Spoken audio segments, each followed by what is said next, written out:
तर आज आपण बनवणार आहोत व्हेज बिर्याणी. त्यासाठी मी कांदा असा लांब लांब कट करून घेतलाय.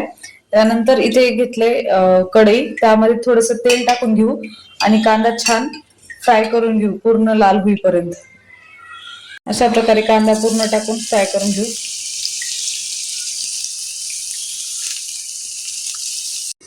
हॅलो एव्हरीवन, तर आपण आता व्हेज बिर्याणी बनवणार आहोत. त्यासाठी मी काय काय घेतलं ते तुम्हाला दाखवते. इथे घेतलाय मी खडा मसाला, आपण जे आता तळून घेतलेला कांदा, त्यानंतर बारीक चिरलेलं टोमॅटो, थोडासा कढीपत्ता, बेडगी मिरची, त्यानंतर बारीक चिरलेली कोथिंबीर, त्याच्यानंतर बटाटा बारीक चिरलेला आणि 2 हिरवी मिरची. तर आता आपण बिर्याणी तयार करूया. त्यानंतर मी इथे घेतलंय बासमती, आपला जो बिर्याणीचा राईस असतो तो मी भिजत ठेवलाय. हा मी 1.25 वाटी घेतलाय. त्यानंतर आपण एक कुकर घेतलंय, त्यामध्ये तेल टाकून घेऊया आणि तेल चांगलं कडक होऊ द्यायचं. चांगलं गरम झालं की त्यामध्ये थोडीशी मोहरी, जिरं, आपण हा जो खडा मसाला घेतला होता तो पूर्ण टाकून घ्यायचा यामध्ये.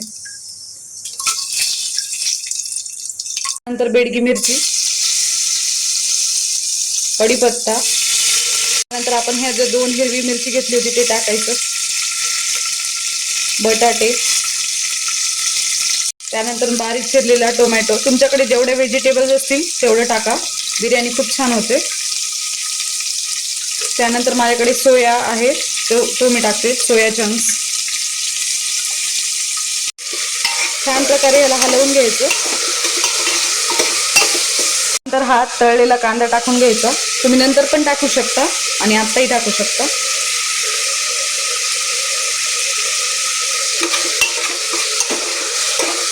व्हेजिटेबल थोडेसे शिजत आले की त्यामध्ये 1 ते 2 चमचे दही टाकून घ्यायचं आणि हे सगळं एकत्र करून घ्यायचं.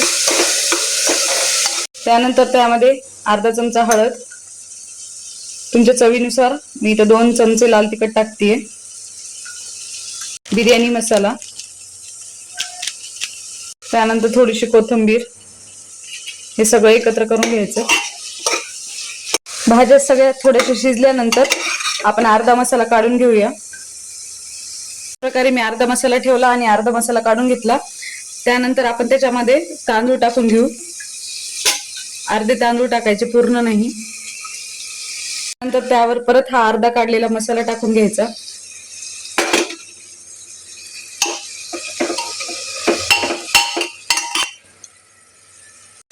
त्यानंतर त्यावर परत अर्धे तांदूळ टाकून घ्यायचे. नंतर त्यामध्ये चवीनुसार मीठ,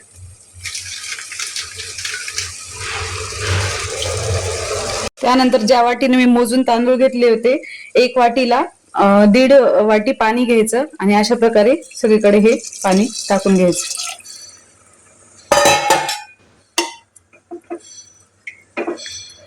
बघू शकता किती छान प्रकारे आपली ही व्हेज बिर्याणी तयार झाली आहे. जर तुम्हाला आवडली असेल तर एकदा नक्कीच ट्राय करा आणि कमेंट मध्ये सांगा की कशी झाली आहे. थँक्यू.